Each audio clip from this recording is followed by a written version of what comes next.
Boa noite a todos. Boa noite àqueles que nos acompanham via internet também. E, mais uma vez, nós vamos nos encontrando para que possamos estudar, conversarmos um pouco sobre um assunto que muitas vezes, ou na maioria das vezes, nós temos dúvidas. Então, quando nós temos essa oportunidade, nós não podemos desperdiçá-la. E hoje será um desses momentos. Antes de iniciarmos, vamos lembrando que a nossa casa ela tem os trabalhos de palestras, passes e atendimento fraterno às segundas, terças e quintas-feiras às 8 horas, às quartas-feiras às 14 horas, aos sábados às 15 e domingo às 10 horas da manhã. Então, todos nós podemos participar o horário e o dia que nós quisermos ou tivermos a disponibilidade. Hoje, a nossa casa trabalha na parte assistencial, no atendimento a 90 famílias, né? No total, sendo 45 famílias por mês, porque nós revezamos esse atendimento. E nós gostaríamos de agradecer àqueles que colaboram, compondo as nossas cestas básicas, não é? E todo mês nós temos sempre aquele componente, aquele ingrediente da nossa cesta, onde aparece a maior necessidade. E esse mês nós estamos solicitando àqueles que puderem colaborar com o arroz, o óleo, o feijão, o açúcar, farinhas e fubá. Tá? Então, aqueles que puderem nos ajudar colaborando essa composição das cestas, nós já de antemão agradecemos muito.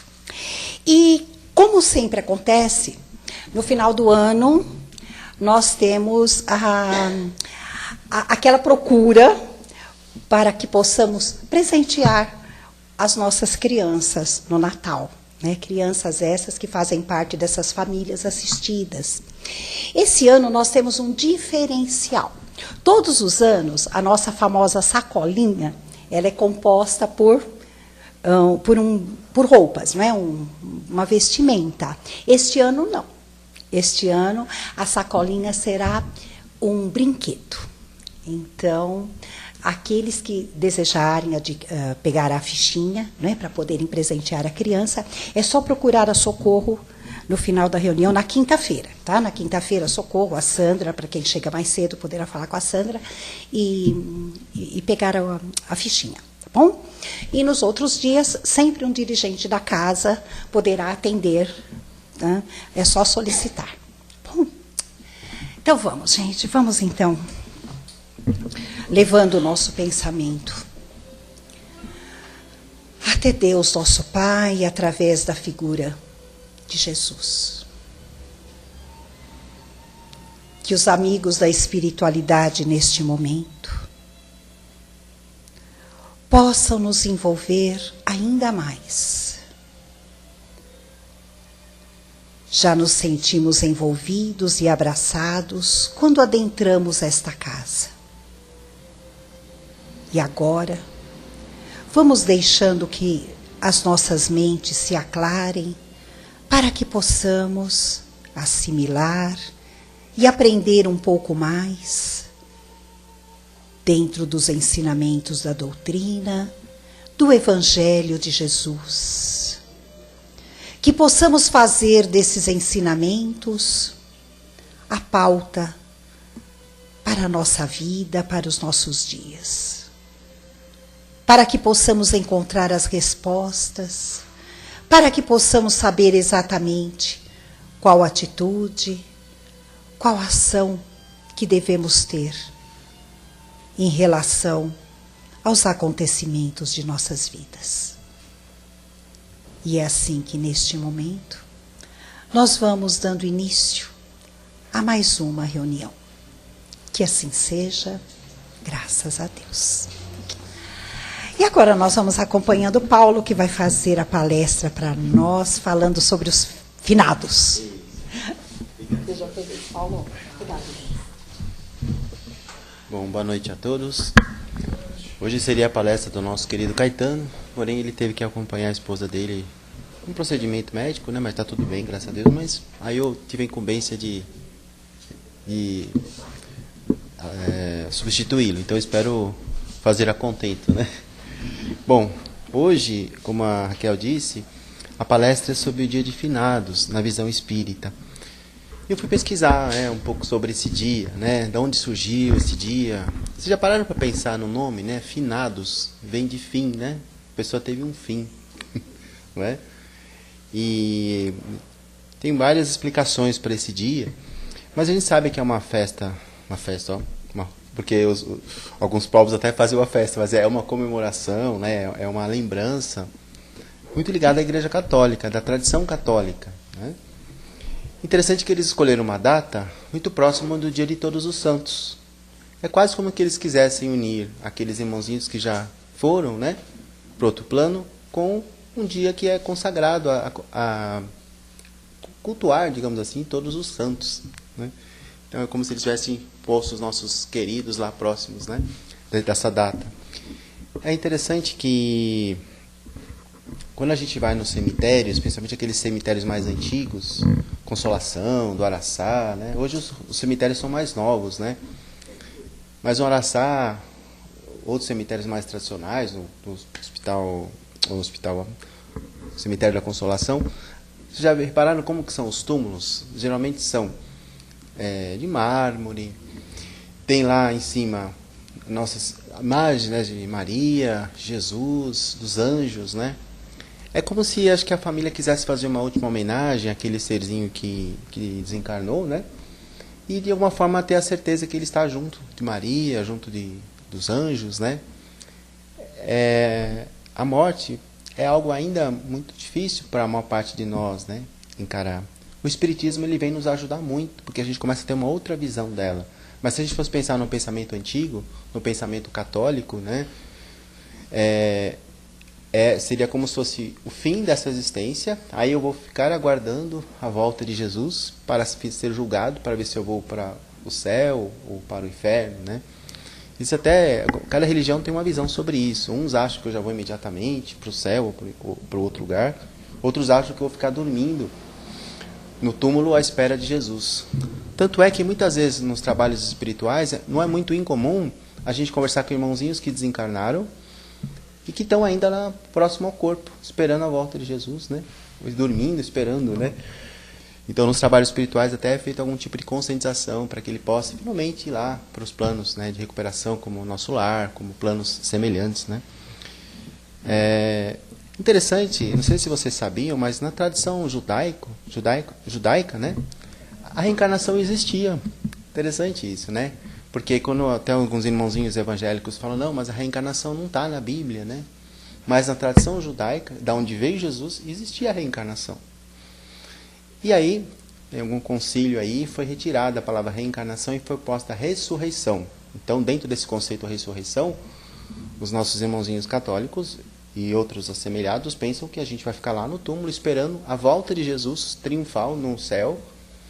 E após isso, nós vamos ressuscitar, nosso corpo vai ressuscitar de alguma forma, que a gente não sabe bem como, e iria lá para o céu com corpo e espírito, né? Então, a gente sabe que Deus, né, sempre faz as coisas baseadas na ciência, então seria até cientificamente impossível isso, né? Não que para Deus fosse impossível que isso acontecesse, mas teria muita lógica, né? Por que eu tenho que levar esse corpo aqui lá para o céu, não é? Então, depois dessa mudança que teve a partir do Concílio Vaticano II, no Concílio de Trento, lá, né, quase perto da Idade Média, então aboliram, né, o termo reencarnação, né, e puseram ressurreição, como eu estava dizendo. E aí eu fui pesquisar um pouco mais essa data, né?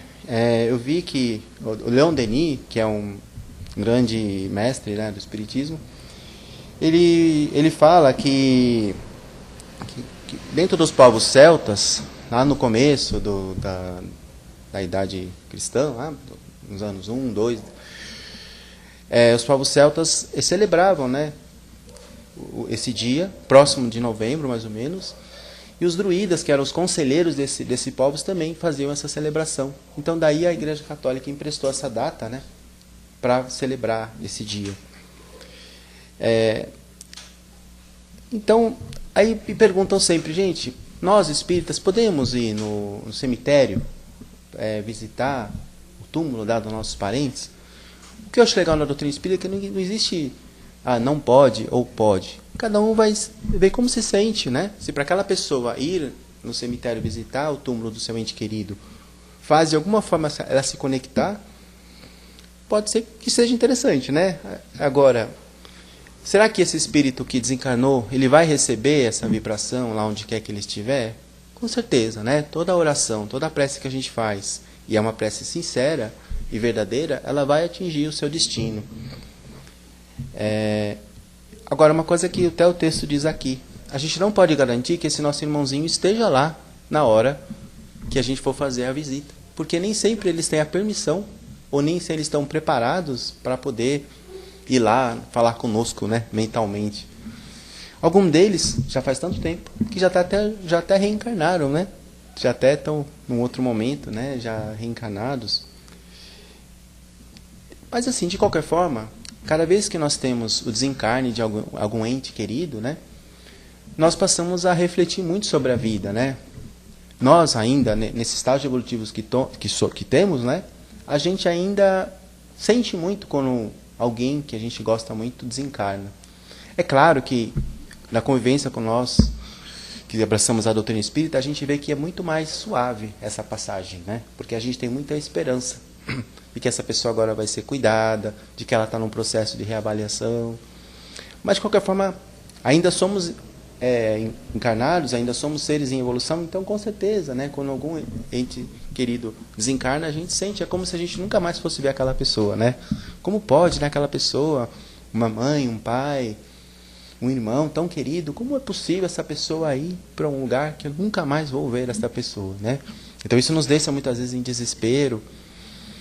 E aí quando a gente consegue entrar em contato com a doutrina e saber que na verdade essas pessoas passaram pela nossa vida para nos ensinar, para que nós aprendêssemos algumas coisas, deixaram rastros em nós e vice-versa, né?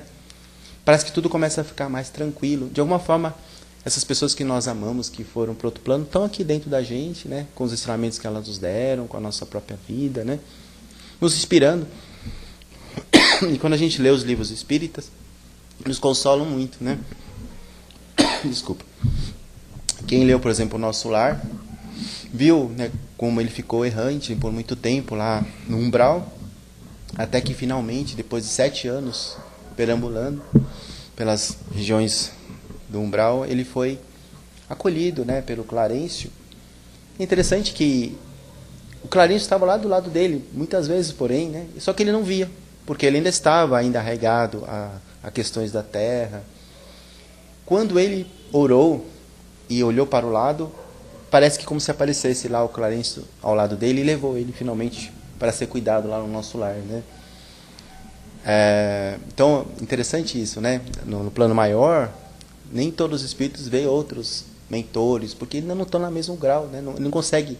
Às vezes até o espírito evoluído, os mentores, têm até que densificar um pouco o seu corpo espiritual para que eles sejam vistos, né? Bom, uma vez ele estando lá no Nosso Lar, ele foi lá, ele achou, né, como ele era médico, ele já achou que ele ia chegar lá arrasando, né? Ia já curar todo mundo ali, né? Aí os maestros falam, não, calma, alto lá, né? Começa primeiro a se cuidar, né? Vai lá trabalhar na enfermaria, na faxina, vai cuidar dos doentes, fazer um enfermeiro lá, né?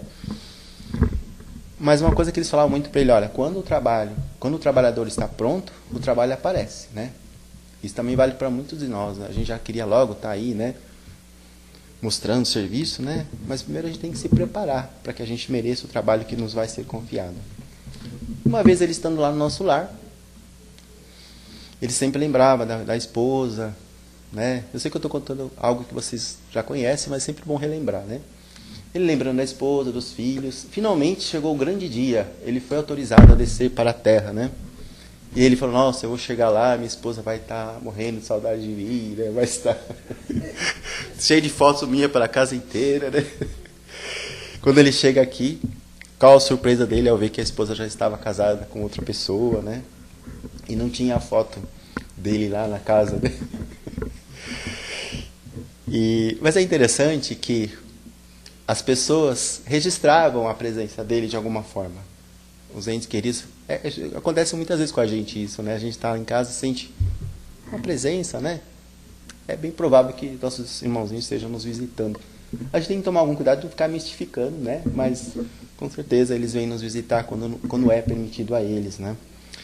E dentro dessa narrativa do André Luiz é muito interessante, né? Que primeiro ele teve uma revolta, como assim ela está casada, né? Ficou num padrão vibratório mais negativo, né? Até que ele caiu em si com a ajuda dos mentores, né? E ele viu que esse novo companheiro da esposa dele, no fundo, estava ajudando a família, estava ajudando a amparar, né, os filhos dele. E ele foi lá na mata pegar essências naturais, né, para ajudar a curar o novo companheiro da esposa dele, né. Então, acho que esse é o verdadeiro amor, né, o amor que transcende. E ele teve que passar por isso, né. Você vê que não só ele, mas como nós estamos tendo que aplacar o nosso orgulho, né. Parece que a gente só quer o outro feliz se for comigo, né? Quem de nós consegue falar assim, não, a pessoa não ficou comigo, mas que ela seja feliz, mesmo que seja com outra pessoa, né? Nós estamos trabalhando para chegarmos nesse nível de evolução, né? Estamos trabalhando, né? Por isso que nós estamos aqui, né? Na casa espírita, aprendendo, lidando com as nossas sombras, com as nossas dificuldades. Não é fácil, né? Mas estamos aqui. Pelo menos já demos alguns passos nesse sentido, né? Então, falando até em relação à morte, né? Vamos agora usar até o termo morte, né? Dentro do que nós conhecemos aqui no plano terrestre, né? Outro dia eu estava lendo até um livro no metrô, eu até escondi a capa do livro. O livro chamava-se A Arte de Morrer, né? De um filósofo francês chamado Leloup, né? E é muito legal esse livro, porque ele falava a arte de morrer. E eu falei, nossa, o pessoal veio no metrô nesse livro, vou pensar que eu estou, né, querendo fazer algo contra mim. Mas muito bonito o livro, porque ele discorre de forma bem filosófica sobre a morte. E ele fala que a morte acontece a todo momento, né? Por exemplo, aquelas pessoas que entraram naquela porta não vão ser as mesmas que vão sair. Porque nós trocamos ideias, porque nós ouvimos coisas, nós questionamos, recebemos o passe. Vamos sair diferente. Então morremos um pouquinho e nascemos diferentes. Quando eu estou fazendo um curso, uma faculdade, eu faço o curso, no final do curso eu vou morrer enquanto estudante e vou nascer enquanto profissional, não é? Então é muito interessante isso, que a cada momento nós estamos nascendo e renascendo. E nós podemos reencarnar em vida. Acho que é tão legal isso, porque é muito comum no meio espírita a gente falar, não, essa vida não dá mais. Eu já tentei de tudo, eu não consigo me modificar, eu sei que não consigo vencer meus defeitos, eu sou um cara com muitos vícios, então deixa para outra vida. Então deixa eu aproveitar, né? Mas é uma forma de procrastinar, né, a nossa evolução. Então eu falo que a gente pode reencarnar em vida, como eu sempre cito aqui o exemplo, né, de Paulo de Tarso, de Francisco de Assis, né?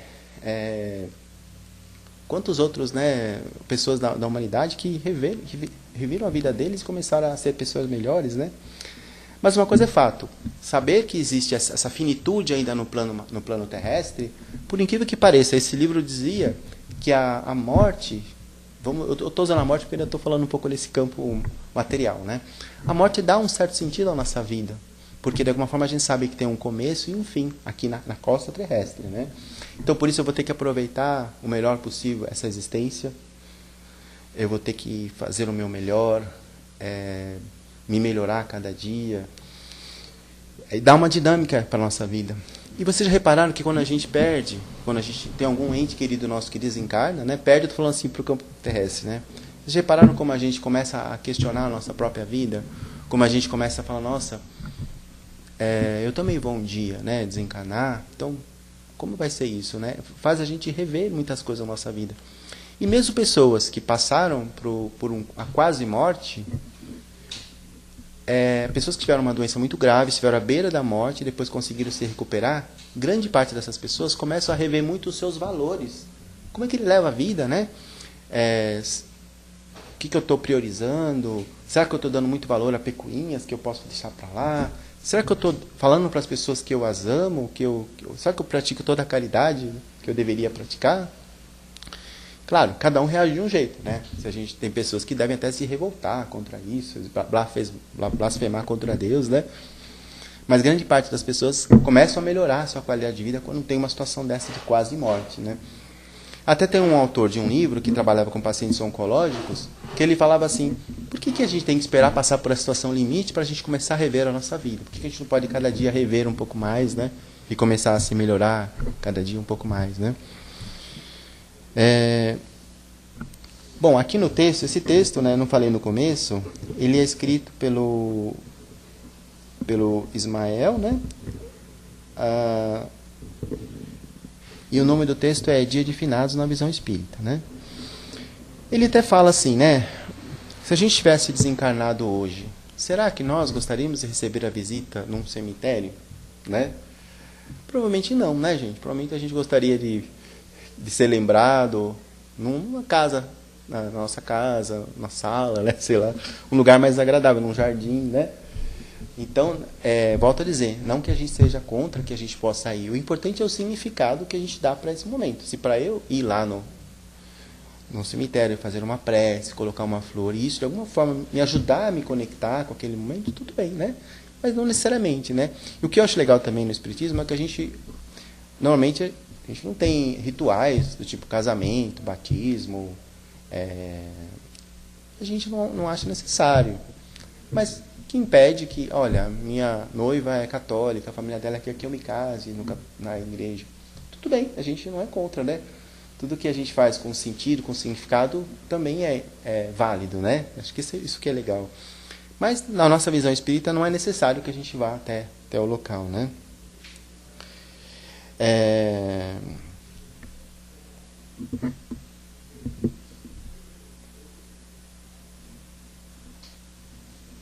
Acho que é basicamente isso que o texto fala, né? Da gente aproveitar esse dia, então, que é chamado de finados, para, de alguma forma, fazer uma prece, sim, para os nossos queridos, que a gente não se prenda necessariamente só a esse dia, né? Mas que a gente possa estar sempre vibrando por eles, né?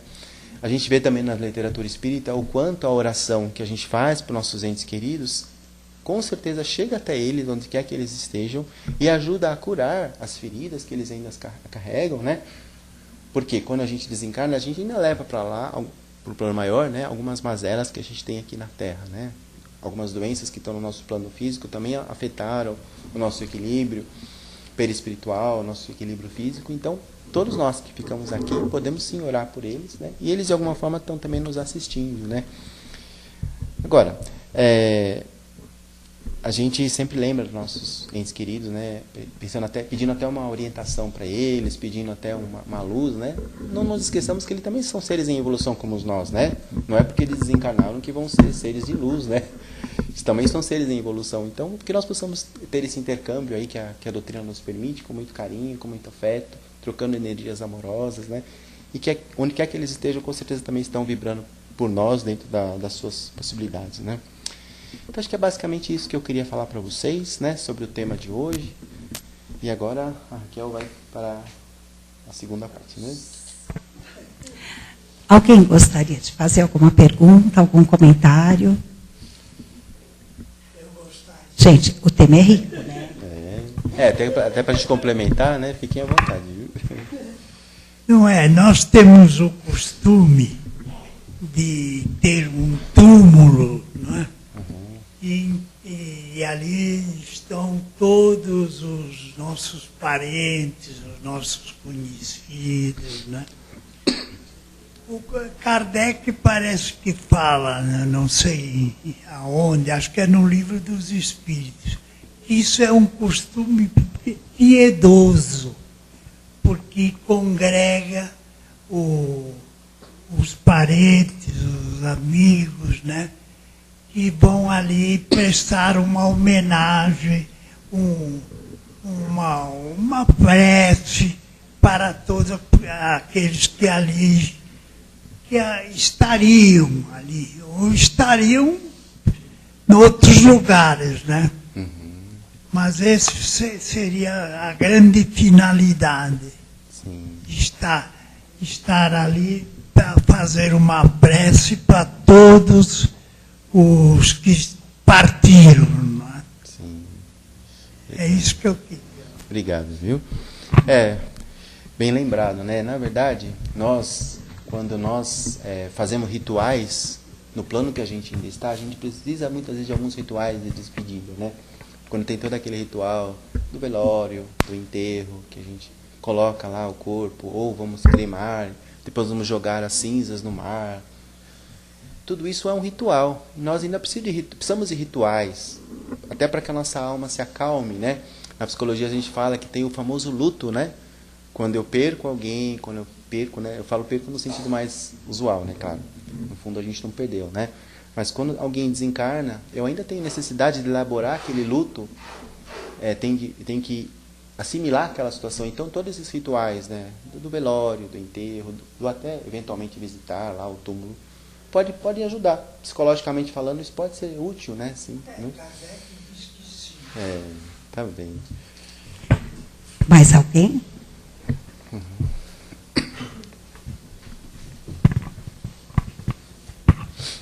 Paulo, seria legal comentar um pouquinho quando nós falamos da incineração do corpo.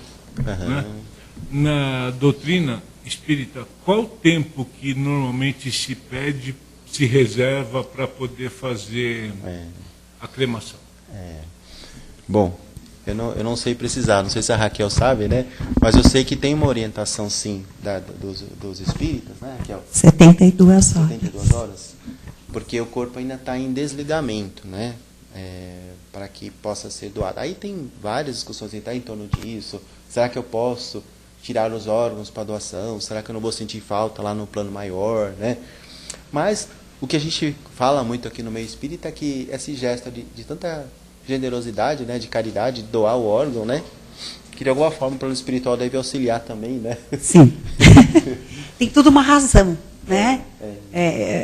Essas questões vieram bem a calhar. Desculpa, Paulinho, mas é bem uma questão organizacional. Entra na lei, é uma questão legal, é uma questão espiritual, realmente. É isso que você falou. É o tempo que tem que ser dado para o total desligamento, né, do espírito. E nós não sabemos, né, Paulo, qual é a real situação do espírito. Então, vamos dar uma margem de tempo para que o plano espiritual trabalhe naquele desenlace, né? Muitas vezes o espírito acompanha o próprio velório, né?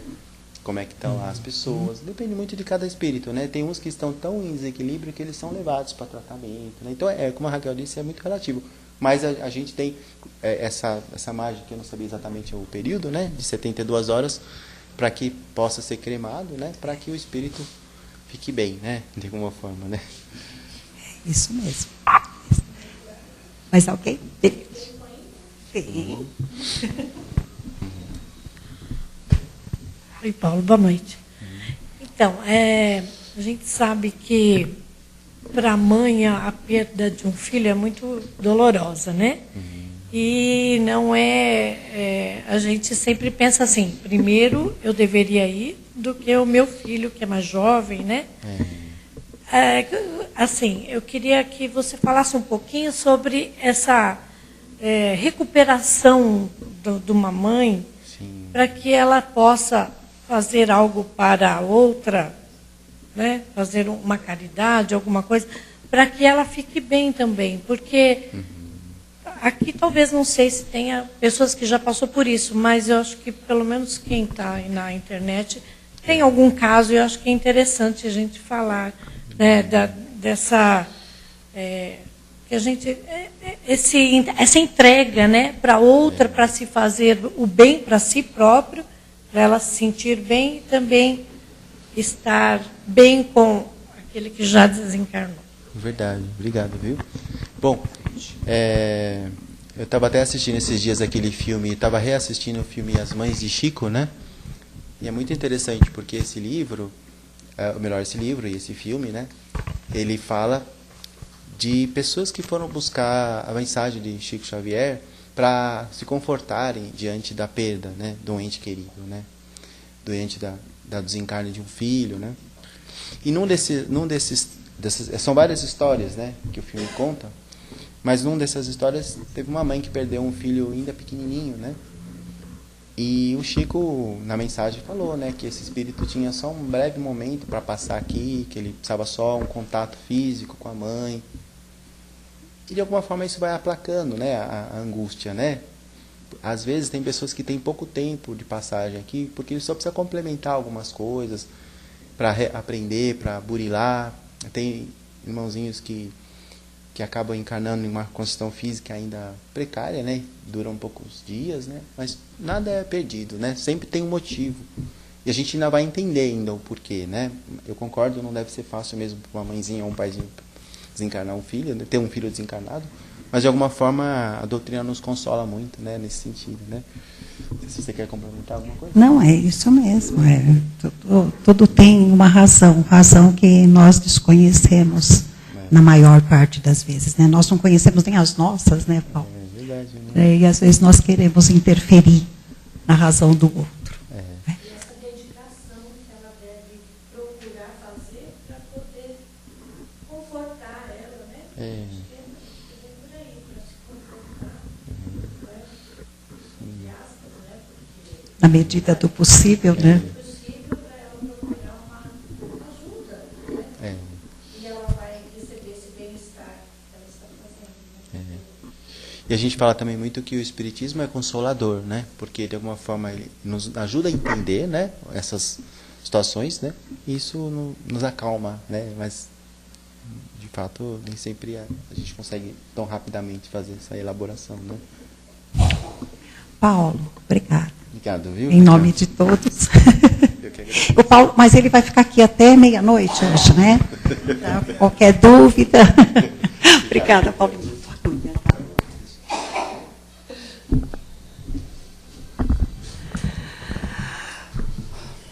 Vamos assim, então. Depois de aprendermos um pouco mais,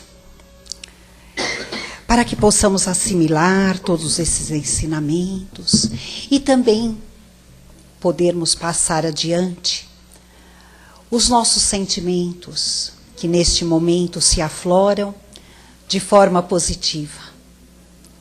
Sentimentos de paz, de saúde, tranquilidade, de certeza, de confiança.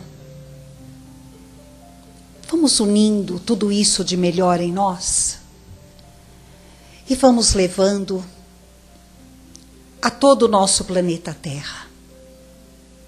Vamos envolvendo o planeta em feixes de luzes. Vamos iluminando a nossa Terra para que todos os seus líderes possam receber a inspiração do plano maior, para que melhor possam desempenhar os papéis a que vieram comprometidos. Vamos vibrando também por cada leito de dor física. Vamos visitando hospitais. Vamos pedindo ao Pai Maior, a espiritualidade que cuida da saúde do corpo físico, uma bênção divina para os nossos resgates e aprendizado. Vamos pedindo que médicos, enfermeiros, todos os profissionais da área da saúde possam receber a inspiração para levar o remédio correto, o lenitivo que irá aplacar a cada uma destas dores. Vamos vibrando também por aqueles irmãos nossos que neste momento desta atual reencarnação de cada um, se encontram em angústias, aflições, passando por tarefas definidas num aprendizado doloroso, que possam ter a certeza de que tudo passará. E assim nós vamos agradecendo por esta oportunidade bendita que estamos tendo neste momento, de aqui estarmos, de podermos receber do mais alto tudo aquilo que viemos em busca. Que possamos, ao sair daqui, estarmos melhor do que quando aqui chegamos.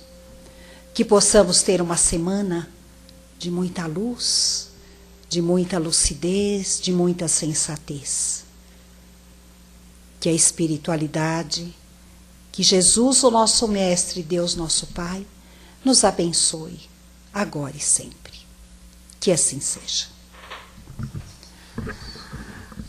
Vamos aguardando, obrigada aos companheiros da internet, e nós vamos aguardando para que possamos receber o passe.